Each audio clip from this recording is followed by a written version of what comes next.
இப்படி எதிரி ராஜ்யத்தோட அரசர்கிட்ட மாட்டிக்கிட்ட இளவரசி மிரையா ரொம்ப சோகத்தோட சிறைச்சாலையில அழுதுகிட்டு இருந்தாங்க.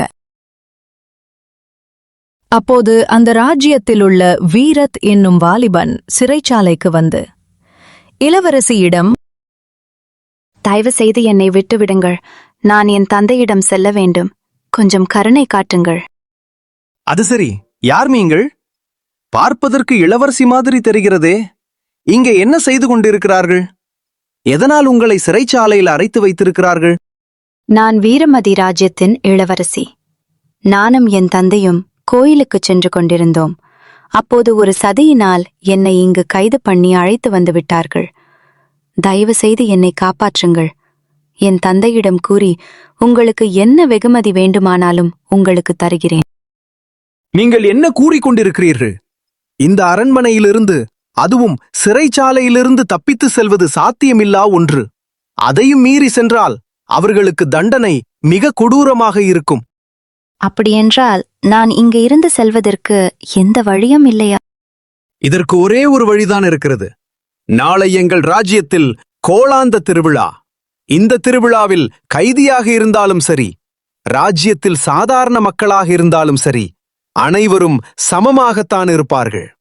அன்று சிறையில் இருக்கும் அனைவரையும் ஒரு நாள் மட்டும் விடுதலை செய்து ராஜ்யத்திற்கு உள்ளே உள்ள மைதானத்தில் போட்டிகள் நடத்தப்படும். இதை பயன்படுத்தினால் நீங்கள் இங்கிருந்து தப்பி செல்ல வழி இருக்கிறது. சேனாதிபதி, இன்று நம் ராஜ்யத்தில் நடக்கும் திருவிழாவில் அனைத்து கைதிகளும் இருக்க வேண்டும். நம் முன்னோர்கள் சொன்னது போல் இந்த ஒரு நாள் மட்டும் அனைவரும் சமமாக இருக்க வேண்டும். ஆகவே சிறையில் இருக்கும் அனைத்து கைதிகளையும் விடுதலை செய்து நம் ராஜ்யத்தில் உள்ள விளையாட்டு அரங்கத்திற்கு அழைத்து வாருங்கள். இப்படி எதிரி ராஜ்யத்திலிருந்து 2 பேர் தப்பிச்சு வீரமதி ராஜ்யத்துக்கு ஓடி வராங்க. பல எதிர்ப்புகளையும் தடைகளையும் தாண்டி இளவரசிய பாதுகாப்பா பத்திரமா பாத்துக்கிட்ட வீரத்தின் மேல் இளவரசிக்கு இணை பிரியாத காதல் மலர ஆரம்பிக்குது. வாயன் மகளே, நீ இறந்து விட்டதாக நான் நினைத்துக் கொண்டிருந்தேன். அந்த கடவுளுக்கு நன்றி, நீ திரும்பவும் வந்து விட்டாய். அது சரி, இவர் யார்? தந்தையே, நான் கோவிலில் இருக்கும்போது ஒரு புறா வந்தது. அந்த புறாவை பிடிக்கப் போகும்போது தவறுதலாக எதிரி நாட்டு சேனாதிபதியிடம் மாட்டிக்கொண்டேன். அவர் என்னை எதிரி நாட்டில் அரசரிடம் கொண்டு போய் சிறையில் அடைத்து விட்டார். இவர்தான் என்னை சிறையில் இருந்து தப்பிக்க வைத்து இங்கே அழைத்து வந்திருக்கிறார். இவரை எங்கேயோ பார்த்த மாதிரி தெரிகிறதே, ஆனால் எங்கே பார்த்தது என்று ஞாபகம் வரமாட்டேங்கிறதே. இவரை நான் போர்க்களத்தில் கண்ட ஞாபகம் எனக்கு அதிகமாக இருக்கிறது. உங்களுக்கு ரொம்ப நன்றி. வாருங்கள், இன்று எங்கள் நாட்டு உணவுகளை ருசித்துப் பாருங்கள்.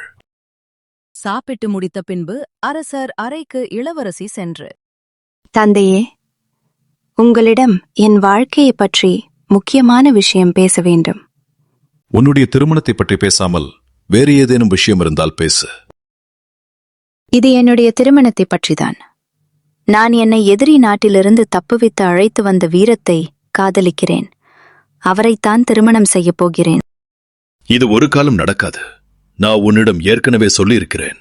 ஒரு அரசு குடும்பத்தை தவிர வேறு எந்த ஒரு ஆணையும் நீ திருமணம் செய்யக்கூடாது என்று. இதை தெரிந்திருந்தும் என்னிடம் எவ்வளவு தைரியமாக வந்து கேட்கிறாய்? இங்கிருந்து கிளம்பிப்போ, எனக்கு கோபம் வருவதற்குள்.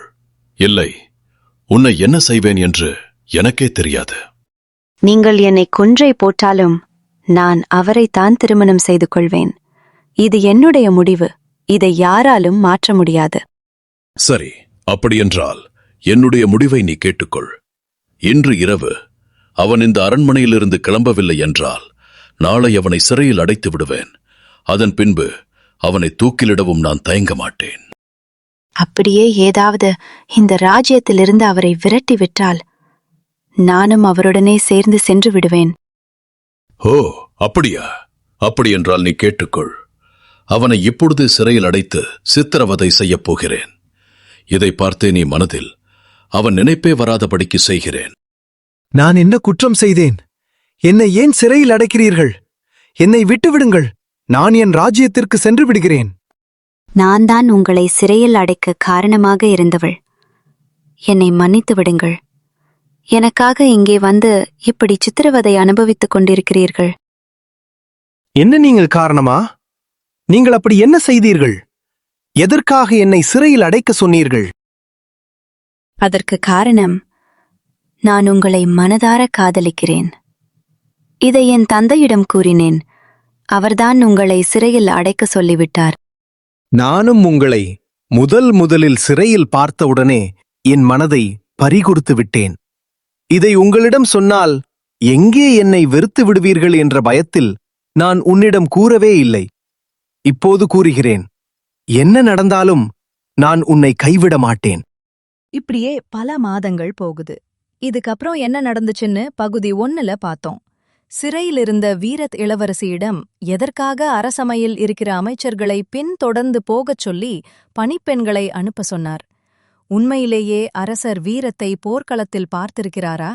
யார் இந்த வீரத்? இதையெல்லாமே அடுத்த வீடியோல முழுமையா பார்க்கலாம்.